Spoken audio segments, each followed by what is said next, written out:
suis présidente d'Autisme Charente-Maritime depuis 2 ans. Je commence ma 2e année. Je suis maman d'une jeune femme de 25 ans, très très bientôt, qui est donc avec trouble du spectre de l'autisme.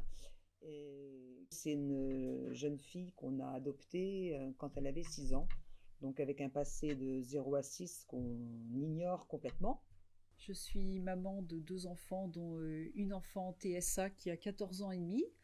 Je fais partie de l'association depuis 8 ans et du conseil d'administration depuis 7 ans maintenant. Alors, l'association et son histoire. Nous allons fêter cette année les 20 ans d'Autisme Charente-Maritime, qui était avant au sein de l'URAFPC, de l'association Autisme Poitou-Charentes. On va dire qu'on a à peu près régulièrement une centaine de familles adhérentes de l'association. On aide plus de familles que ça, plus de 100, mais bon, toutes les familles n'adhèrent pas, parce que parfois ça peut être une aide ponctuelle. On reçoit les familles, très souvent, et de plus en plus souvent d'ailleurs, pour aider à monter les dossiers auprès de la MDPH, pour les aider à trouver des professionnels, savoir vers quelle plateforme ils peuvent être orientés selon leur âge.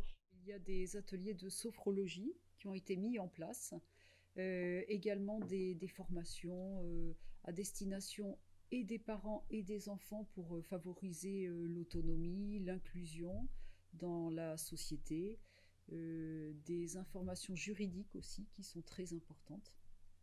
On a aussi formé, l'association a formé du personnel enseignant à l'autisme, de manière à favoriser aussi l'inclusion de tous ces élèves qui arrivent dans les classes.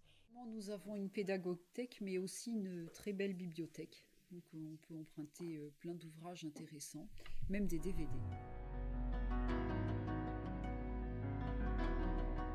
Une intelligence tout à fait ordinaire, parfois même supérieure. Ils sont capables de faire les apprentissages parfois plus rapidement que leurs camarades, mais ils ont besoin de soins à côté pour des tas d'autres, ce qu'on appelle, nous, un vilain terme, comorbidité. Mais ça peut être de l'épilepsie, ça peut être des troubles de bipolarité, ça peut être simplement des troubles de l'humeur, ça peut être des tas de choses. Des tristesses, de l'anxiété, de l'angoisse, ça peut être énormément de choses. C'est rare qu'on ait des adolescents avec TSA sereins. Parfois, c'est tout simple, c'est simplement un emplacement dans la classe qui n'est pas où il faut. Un emplacement qui, sur le plan sensoriel, n'est pas bien. Il y a aussi quand même tout l'aménagement avec des ordinateurs, parce que on a énormément maintenant de jeunes élèves avec TSA qui sont, c'est pas qu'ils sont dans l'incapacité de savoir écrire, ils ont le geste graphique, ils savent le faire, mais dans une consigne, par exemple, on avait tout à l'heure un élève comme ça, dans une consigne par exemple de dictée, ils savent écrire le mot, ils savent comment il s'écrit, mais en même temps, savoir comment il s'écrit et l'écrire, c'est très très compliqué. Donc parfois, il suffit de mettre des lettres mobiles ou de mettre un ordinateur et puis le problème est entièrement résolu. Voilà. Parce qu'en fait, c'est toutes les doubles tâches qui sont compliquées. Tout ce qui est à double tâche.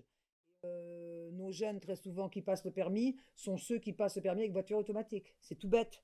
Mais pourquoi enquiquiner à passer une vitesse et en même temps regarder la route? Et si on n'a plus que la route à regarder, c'est une tâche déjà bien compliquée, mais c'en est qu'une.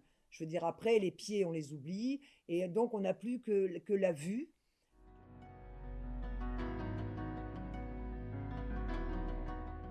On a des aides et des points d'appui quand même en fonction des facilités ou des difficultés de l'enfant.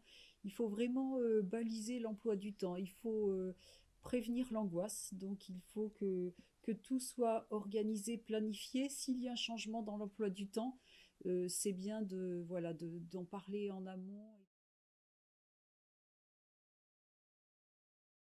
Ça a été une découverte par hasard dans le journal. C'est moi qui ai trouvé un matin dans le journal, j'ai transmis aux collègues. On en a parlé au conseil d'administration. On avait une administratrice qui était dans sa voiture avec son gamin qui revenait d'un soin d'ailleurs. Et le gamin a entendu parler de ça. Il a dit: «Ah, maman, tu le prends, tu le prends, tu le prends, j'ai envie d'essayer.» Alors, bon, la lampe est partie chez lui. En tout cas, il faut expérimenter, hein. Il n'y a que comme ça qu'on sait si ça a de l'efficacité ou pas. En ce qui me concerne, on a essayé ma fille là depuis 3 semaines. Et c'est vrai que, bon, je ne cache pas qu'honnêtement, au début, elle avait un petit peu de mal à se l'approprier. Et finalement, c'est elle qui est demandeuse maintenant. Et voilà, elle a vraiment bien intégré la fleur.